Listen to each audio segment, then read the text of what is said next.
And now the big losing move that cost white the game here, knight to b5. Welcome back to the series where I go through a chess game in the perspective of the losing side, highlighting the moments where blunders were made and explaining common mistakes that, if you learn, will help you not lose in chess. This is episode 2. Episode 1 can be found in the description, and with that, let's begin. White began with e4, now d6, and if you're ever playing against an unfamiliar opening, so something like d6, which I'm sure many people have not seen, then your goal should just be to control the center and develop your pieces as quickly as possible. So d4 is a good move here, and knight c3 and knight f3 also very good, just developing your pieces and adding to your control in the center. Following this was e5, takes, and now bishop g5, and again bishop c4, developing your pieces. So white has played this opening really well.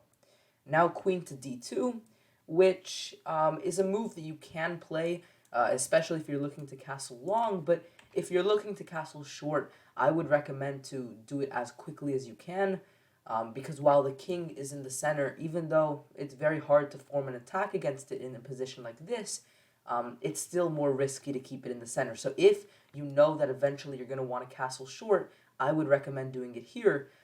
But if you're not sure where you want to castle, then queen d2 is a completely fine move. Now b5, bishop to b3, which is a small inaccuracy because the threat with b5 is not only to kick away the bishop, but it's actually to then continue with b4 and kick away this knight, which removes the defender of this pawn, and in the end black will be up a pawn. And so by recognizing this threat that b5 is not only a move to gain space perhaps for this bishop, but it's also looking to go b4. And by recognizing that threat, you might find bishop d3, which defends this pawn, so after b4, well, the knight can move and the pawn is completely secured here.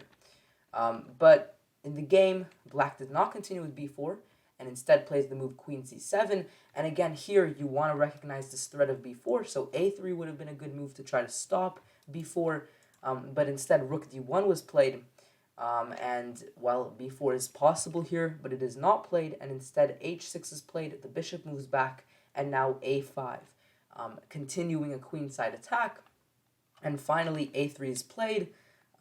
Notice that b4 is still possible here, but after the move b4, then there's maybe knight a4, and the difference here being after knight takes, there's queen to e3.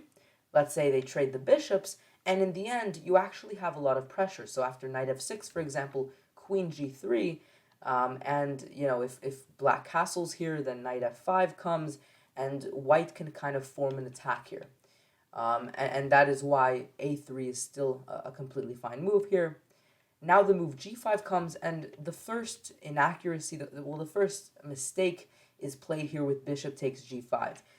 You always want to consider taking this pawn here and sacrificing a piece for 2 pawns, but I think the issue here is that after takes, white saw that there's a lot of pressure on f7, but you always want to look one step further. So here after the move rook f8, there's really no continuation here. There's no great way to continue an attack. Your king is still in the center, so chances are you're probably going to look to castle your king maybe. And, well, black is completely fine here because they have a ton of pieces surrounding their king, and you really just don't have a way in. And that is why after the move rook f8, you're just in a worse position because there's no justification for that sacrifice you did. So always when you're considering these sacrifices, when you find that attack that you have, for example, here on f7, always look one move further, see is there any more defensive mechanisms that black can use to perhaps stop this attack. So in the game, this happened. Now knight c5 is played, bishop a2, only move, and notice that this bishop is still a very strong piece. Even though there isn't immediate attacking ideas, there's just long-term pressure along this diagonal, which is always nice to have. So bishop to g4, now f3 is played, which is a completely fine move, but you have to recognize whenever you play a move like this, is there any drawback to that move? And here, the clear drawback is the weakness along this diagonal and along these dark squares. And that is why after you play f3 and they move their bishop, you want to try to always keep your king safe with a move like king h1. And so I think even here king h1 makes sense. But, you know, in the next couple of moves, at some point you're going to want to dedicate one move to keeping the king safe, because while the king is on this diagonal, there's always chances for black to attack. And actually, in the rest of the game, you'll see this happening. And so the game continues with b4, takes, knight drop back, and then bishop b3. Notice the bishop's defended. This pawn is the only thing attacked, so rook b1 makes a bit more sense here. But regardless, black takes, and now the big losing move that cost white the game here, knight to b5.